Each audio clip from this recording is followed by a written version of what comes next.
Bonjour Anthony, donc je suis contente de t'avoir aujourd'hui en interview. Donc, je t'ai accompagné du coup toute l'année dernière sur un projet à destination locative sur Liège. Et du coup, ce que je te propose, c'est de nous faire part un petit peu de ton projet et de la manière dont ça s'est passé et de nous expliquer un petit peu tout ça. Alors, est-ce que tu peux nous expliquer quel type de bien tu as acheté? Alors oui, bonjour Louise. Donc moi j'ai acheté une maison unifamiliale. À la base sur l'annonce, elle était prévue normalement pour 3 chambres, donc 3 chambres avec donc pour 3 personnes. Mais j'ai vu du coup qu'il y avait peut-être un potentiel et donc un moyen d'avoir une quatrième chambre. Et voilà, j'ai fait des travaux assez fins pour qu'il y ait justement 4 chambres et pouvoir alors basculer sur une colocation par après. Ok, d'accord. Et du coup, donc tu es sur Liège et t'es dans quel coin de Liège? Tu peux nous expliquer? Oui, tout à fait. Donc sur Liège, je suis donc dans la zone de le Languedoc, donc à côté de la médiacité. C'est assez bien placé. Il y a quand même pas mal de hautes écoles aux alentours, que ce soit Gram, voilà, une HEPL. Il y a le centre-ville qui est accessible à pied également à 20 minutes. Donc voilà, c'est assez bien situé. C'est pas dans le centre-ville même, mais bon, voilà, c'est bien situé, à proximité aussi des grands axes comme le 25, le 40. Donc voilà. Ok, top.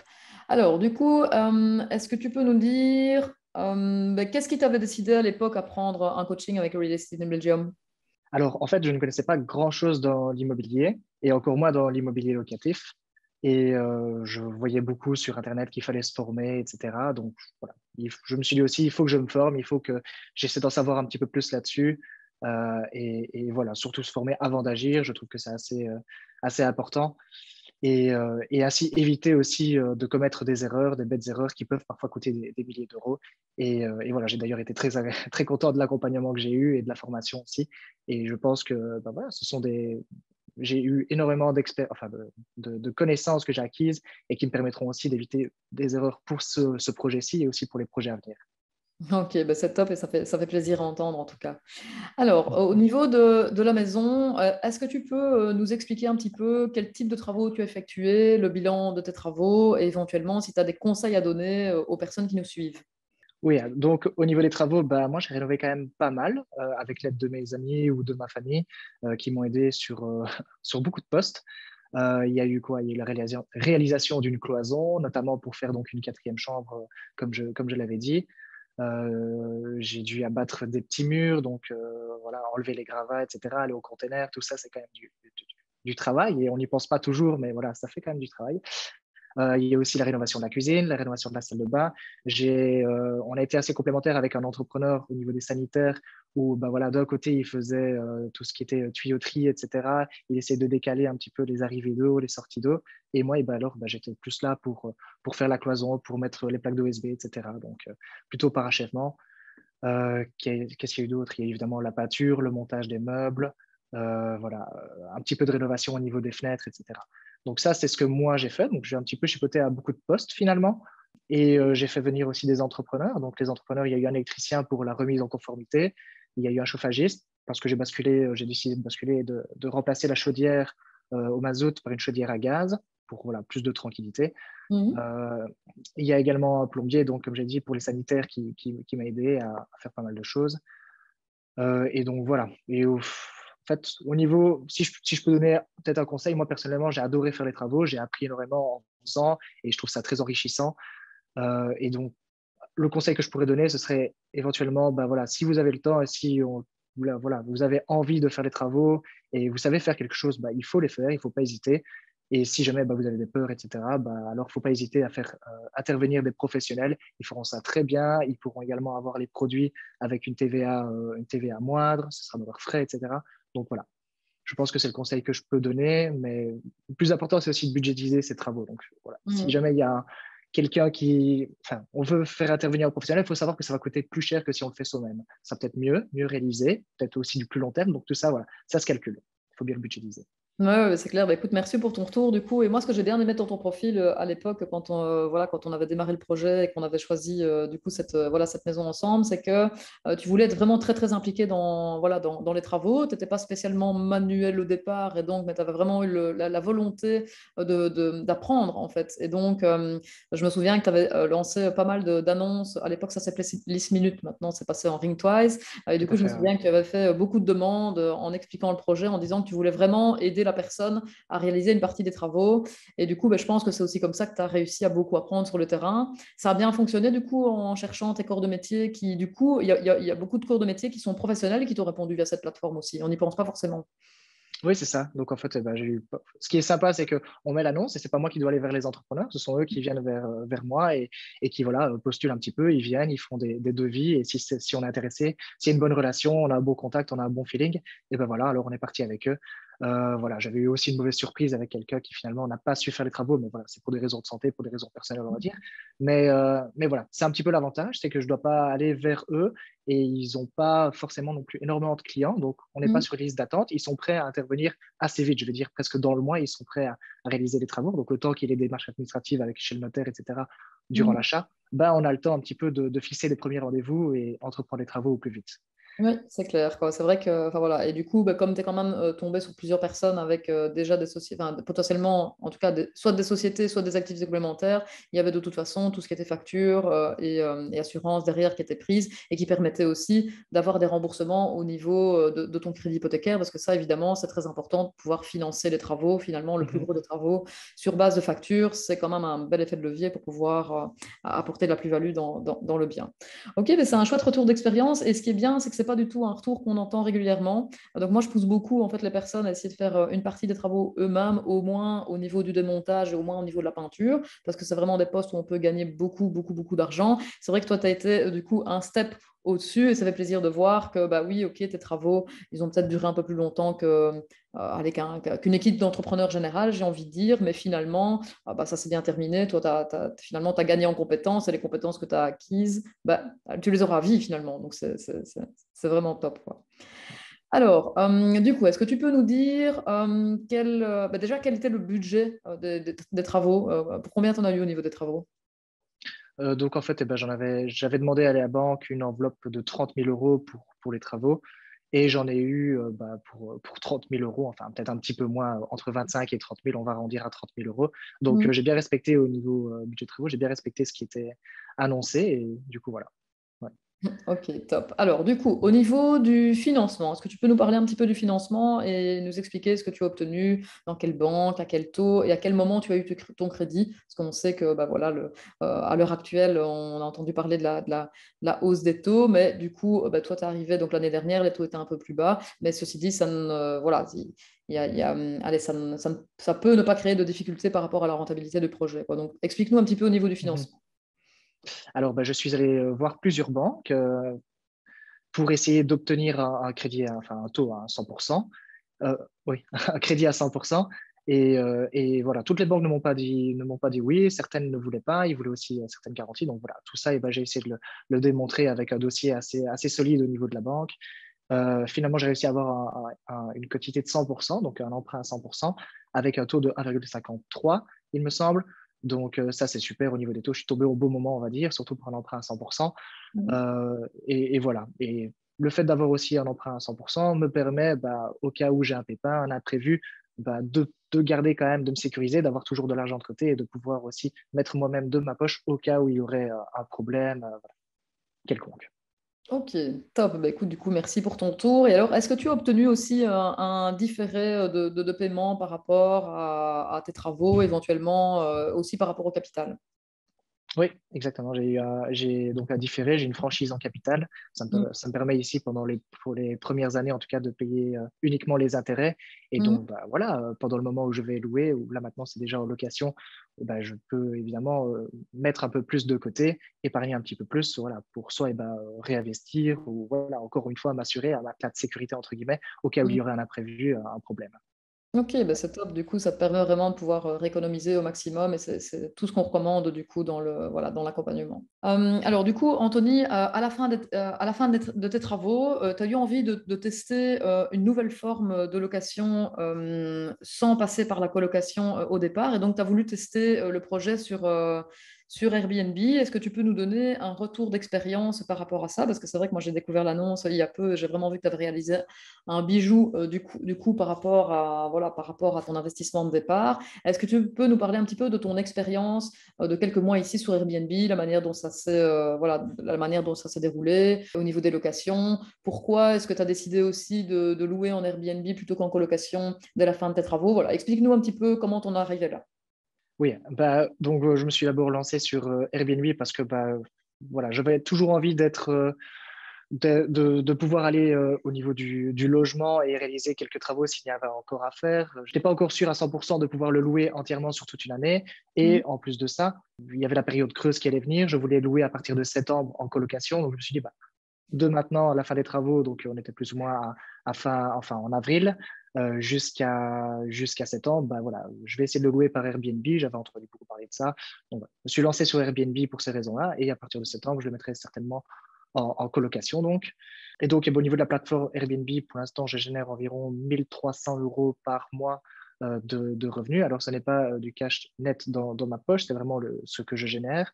Ce n'est Mhm. pas énormément. Mon but était d'abord bien me faire voir au niveau de la plateforme Airbnb, d'avoir des bons commentaires, peut-être d'être un super hôte, etc. Donc, j'avais vraiment envie d'avoir une meilleure visibilité sur Airbnb.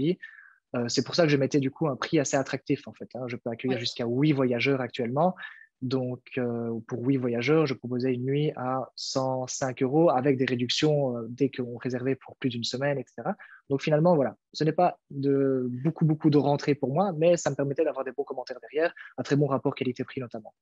Alors, j'avais des charges quand même qui s'élèvent aux alentours de 630 € par mois, le tout compris. Donc, au niveau de la mensualité intérêt, les assurances, les charges, que ce soit l'abonnement Internet, Netflix, TV, le ménage, enfin, tout était repris dedans. Mhm. Donc voilà, en termes de cash flow, je suis plus ou moins à 670 €. Mhm. Je pourrais évidemment faire mieux, je pense, mais ce n'était pas là mon objectif, c'était avant tout d'avoir une meilleure visibilité.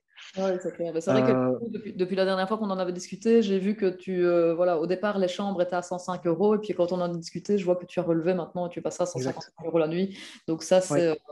c'est top. Mais la stratégie, du coup, est bonne parce que c'est vrai que si on veut louer vite sur Airbnb, une des astuces, en tout cas, pour pouvoir avoir des commentaires positifs, comme tu disais tout à l'heure, c'est d'abord de mettre, en tout cas, les premiers mois, des nuits qui sont relativement basses pour avoir un maximum de réservations. Et là, du coup, on met le paquet, on fait des belles photos. Et puis, c'est Mhm. vraiment en fonction et un effet boule de neige avec les commentaires positifs qui vont faire que l'annonce va être de plus en plus vue et l'annonce va donner de plus en plus envie aussi aux autres personnes. Donc, voilà, bravo d'avoir essayé comme ça, en tout cas, et ça porte ses fruits. Oui, c'est ça. Et puis, en fait, le fait d'avoir des retours des voyageurs qui me parlent parfois quand ils sont même dans le logement et savoir que tout se passe bien, que le logement leur plaît, etc., ça mettait un peu plus en confiance et notamment pour le louer sur toute une année complète, comme à partir de septembre, quoi. Et voilà, ça me met en confiance et je sais qu'il n'y a pas d'autres travaux à faire, que tout y est, que voilà, il n'y a pas besoin d'aménagement supplémentaire. Et au niveau de la plateforme Airbnb, pour en parler un tout petit peu, c'est vraiment très bien, c'est intuitif, l'application est vraiment très bien faite, que Mhm. ce soit au niveau des messages, que ce soit pour booker, pour bloquer des dates ou quoi que ce soit, pour adapter le prix. Tout est assez clair. Il y a des très bonnes vidéos aussi qui sont faites là-dessus. Donc voilà, et ça va assez vite en fait, hein. Je veux dire, le jour J, il n'y avait pas du tout d'annonce. Le lendemain, il y avait une annonce, il y avait déjà une réservation. Ça va très vite, quoi. Donc en un Ah oui, jour, c'est génial. Ouais. ouais. Donc pour ça, c'est vraiment top. Ouais. Et alors, du coup, j'ai cru comprendre aussi que pour l'instant, c'était plutôt des voyageurs. Alors, c'est pas des voyageurs à 2 ou 3 nuits, mais c'est plutôt des voyageurs qui restent longtemps, c'est ça? Oui. En fait, comme je loue la maison, enfin, la maison comme logement, enfin, c'est un logement entier, je loue toute la maison. Les frais de Ok. ménage sont assez importants également. Donc, j'essaie d'éviter des séjours de courte durée avec seulement une seule nuit. J'impose minimum 3 nuits. Mhm. Ça n'avait pas été le cas au début, mais voilà, j'ai quand même eu des réservations pour un mois. Donc, des travailleurs qui venaient sur le chantier justement du futur tram à Liège. Voilà, ils Mhm. sont venus pendant un mois travailler, en même temps profiter du logement. Mhm. Eux, ça leur faisait des économies pour éviter un hôtel. Et d'un autre côté, moi, ça me faisait des rentrées sur toutes mes nuits, quoi, finalement, Bah pour oui, tout le oui, mois de c'est ça. mai. Donc, ouais, à ce niveau-là, Top. c'est top aussi. C'est vrai que j'ai quand même pas mal de séjours de longue durée. C'est aussi la période des vacances. Donc, il y a des gens qui vont profiter pour venir au mois de juillet, août, oui, pour venir justement en vacances. Et voilà, ils profitent aussi ainsi. Ok, bah écoute, c'est génial. Et alors, du coup, donc rappelle-nous, donc tu as mis ton annonce à partir de quand? Mi-avril, entre mi et fin, ouais, mi-avril. Ok, d'accord. Ouais. Et du coup, là, ton agenda, il est quasi complet de ce que j'ai pu voir jusque septembre, en fait. C'est ça? Oui, Oui, oui, il est quasiment complet. Ici, j'ai encore eu deux, trois personnes qui se sont désistées, donc je vais avoir des dates que je vais pouvoir rendre disponibles assez vite, mais il reste peut-être jusqu'en septembre, il reste encore deux semaines et demie de disponibilité, je pense, de Non, disponible, ça oui. va. Ok, et ici on est le 8 juin, quoi. Donc on voit vraiment que la demande est vraiment forte. En même temps, quand on voit les photos de ton logement, tu as vraiment mis, voilà, t'as vraiment mis le paquet par rapport à ça. Donc c'est pour vous montrer ici. Donc ici on est, bah, tu peux commenter si tu veux, expliquer un petit peu ton logement. Oui, donc ici, en fait, on est au rez-de-chaussée. Derrière, il y a une chambre. C'est là d'ailleurs où j'ai effectué la cloison. Mhm. J'ai effectué une cloison avec des amis, dont un qui était menuisier, donc c'était assez simple. Voilà. Là, c'est la chambre justement qui est à l'arrière, qui est au Ok. rez-de-chaussée. Et de l'autre côté, du coup, ça donne sur salon, salle à manger et cuisine. Une Mhm. cuisine qui est quand même assez full équipée là. Mhm. Là, on est au deuxième étage avec une maison. J'ai dû mettre du parquet flottant. Oui. Les salles de bain ont été à rénover, où j'ai mis deux douches à l'italienne. Voilà. Là, ici, on voit aussi une cloison qui a été faite avec une toilette sur le palier. Donc, voilà. Ça Mhm. permet d'avoir quand même une deuxième toilette accessible pour l'ensemble des voyageurs. Et voilà, là, on est toujours sur le deuxième palier où il y avait une chambre. Et là, on est au tout dernier palier, au deuxième étage, où il y a une chambre d'environ 19 mètres carrés. Ouais. Ouais, c'est bien parce que du coup, tu as des chambres qui sont quand même relativement grandes. La déco, Ouais. elle est design, en même temps, elle est relativement sobre, elle est passe-partout. Donc, on voit que c'est super bien aménagé, c'est full équipé. Et donc, ça donne vraiment envie voilà, aux voyageurs de louer. C'est vrai que moi, sincèrement, allez, si je devais aller à Liège, c'est le genre d'annonce qui me donnerait envie de louer la maison, ça c'est clair et net, quoi. Donc, Mais oui, c'est ce que je me disais. Il faut déjà que moi, j'ai envie d'y être, j'ai envie d'y aller, que je me sente bien. Et si moi, je me sens bien, je pense que les voyageurs se sentiront bien également. Donc. ouais, c'est clair. Ça, c'est ok. Donc ça, c'est évident. Alors, du coup, est-ce que tu peux nous partager les chiffres au niveau de la projection? Donc, une fois que tu repartiras en colocation, comme c'était ton idée de départ à partir du mois de septembre, quels sont les chiffres de projection que tu envisages d'avoir à partir du mois de septembre? Et aussi, si tu sais nous rappeler les chiffres de voilà, le coût de la maison, le prix, etc. Enfin, vas-y, dis-nous tout. Oui, bien sûr. Donc voilà, j'ai fait un achat de la maison à un prix de 155 000 euros. J'avais budgétisé donc 30 000 euros de travaux. Là, ben, voilà, ça a été respecté, donc 30 000 euros. J'ai un cadastre de 525 euros et j'avais réussi à ce moment-là à avoir un taux de 1,53, donc comme je l'avais dit. La durée était donc de 25 ans au niveau de la banque. Et en septembre, donc je serai toujours en franchise de capital, donc je n'amortirai pas de capital, je paierai uniquement des intérêts, ce qui permet de dégager un plus gros cash flow chaque mois. Et là, je serai du coup à plus ou moins 1 euros 53 Mm. de bénéfices par mois. Euh, Ça, c'est donc les premières années, en tout cas pendant le différé.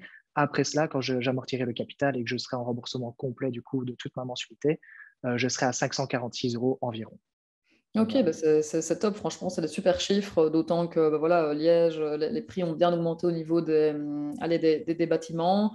Et alors, pour faire un petit parallèle avec les taux actuels, donc aujourd'hui, si on est en taux, tu vois, un petit peu plus haut, le même projet, donc je viens de faire le calcul sur base du même calculateur de rentabilité que je t'ai partagé, donc si Oui. aujourd'hui, on passait avec le même projet sur un taux à 3%, au lieu d'avoir 546 euros de cash flow, on est à 420, ce qui reste une opération vraiment très, très intéressante, quoi. Donc, Mhm. franchement, félicitations à toi pour ce projet, parce que c'est vraiment des chiffres qui sont chouettes. Et alors, du coup, ce dont on n'a pas parlé, c'est que comme tu as fait quand même pas mal de rénovations toi-même, le jour où tu vas faire passer un expert au niveau de la maison, la valorisation de la maison aussi, enfin, il y a vraiment une grosse plus-value qui va être recréée dans cette maison, qui va pouvoir potentiellement servir à un projet.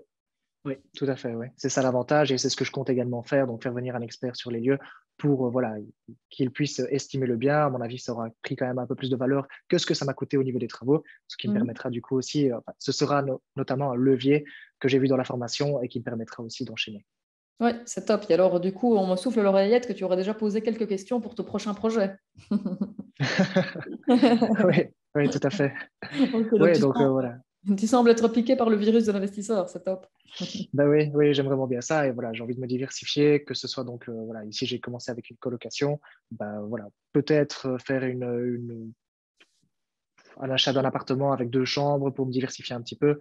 Mais voilà, je ne sais pas encore, mais ouais, je Non. commence tout doucement à zioter encore pour un prochain investissement, c'est ça. Ok, mais c'est top. Écoute, on en reparlera vraiment le moment venu, mais en tout cas, ça fait plaisir de voir que, bah, allez, une fois qu'on a bien, allez, enfin, qu'on est arrivé au bout du processus, que tout s'est bien passé, qu'on a testé différentes choses et qu'on est à l'aise avec ça, bah, on a toutes les clés en main après pour repartir sur un autre projet, quoi. Donc, ça fait plaisir à entendre, en tout cas. Alors, du coup, bah, est-ce que tu aurais, bah, déjà, est-ce que tu recommandes toujours Reality in Belgium pour allez, pour ton accompagnement? Oui, bien sûr. Oui, oui, je recommande à 100%. Moi, comme je l'ai dit, ça m'a aidé. Au niveau de la formation, bah, elle m'a été hyper utile. J'ai appris énormément. Moi, bah, voilà, je ne démarrais de rien. Je ne savais rien du tout. Je n'avais pas beaucoup de connaissances. Voilà, au niveau de la banque, il y avait quand même beaucoup de leviers aussi à avoir et ça m'a permis d'optimiser. Et je pense que voilà, je n'aurais pas eu du tout les mêmes résultats sans cet accompagnement. Ok, ben ça c'est top. Et tiens, qu'est-ce que tu as qu'est-ce que tu le plus aimé au niveau du coaching? Mais alors, je peux pas dire que j'ai aimé forcément quelque. J'ai vraiment tout aimé en fait. Il n'y a pas une chose que j'ai plus aimé qu'une autre. Je veux dire, en tout cas, au niveau de l'utilité, ce qui m'a vraiment été le plus utile, c'est la formation en tant que telle, je pense. Mhm. Alors, ben voilà, il y a eu les coachings individuels, collectifs, il y a eu aussi le cerveau collectif. J'ai participé, c'était hyper enrichissant. On a pu échanger avec plein d'autres investisseurs voilà, qui avaient d'autres perspectives, qui voyaient différemment, qui investissaient ailleurs, qui avaient d'autres problèmes. Et ça, c'était vraiment génial. Il y avait également la foire aux questions où où on pouvait voir un petit peu tous les problèmes des autres et en fait, c'était également les problèmes que je rencontrais. Et donc, eh ben voilà, je pouvais un petit peu trouver des réponses là-dedans aussi. Mhm. Mais ce que je retiens surtout, c'est la formation et le contenu, en fait. Le Mhm. contenu était vraiment très enrichissant. Et encore une fois, ça m'a permis d'avoir énormément de leviers pour réaliser ce premier investissement. Ouais. Mhm. Ok, bah écoute, ça fait plaisir à entendre. Et c'est vrai qu'il faut quand même avouer que tu as été fort assidu aussi au niveau des coachings, au niveau de l'apprentissage. Voilà, je pense que tout conseil était bon à prendre et tu as vraiment pris les conseils, tu les as appliqués. Et c'est aussi ça qui fait la force de la réussite. Tu as participé aussi à énormément de coaching de groupe. Je ne vais pas dire que tu étais là quasi tous les mercredis, mais quasi. Donc et ça aussi, c'est un bon point par la réussite parce qu'il n'y a pas voilà, il y a pas de secret. Celui qui reste assis chez lui à rien faire, à checker les annonces et à pas sortir de chez lui, ben, malheureusement, voilà, on peut pas l'aider plus. Voilà, je tiens à te féliciter par rapport à ton assiduité, d'avoir appliqué ben, tous les conseils qu'on t'a donnés. C'est aussi ce qui t'a permis de réussir ce premier investissement. Donc, ben, voilà, bravo à toi du coup et bravo pour tes résultats. Merci.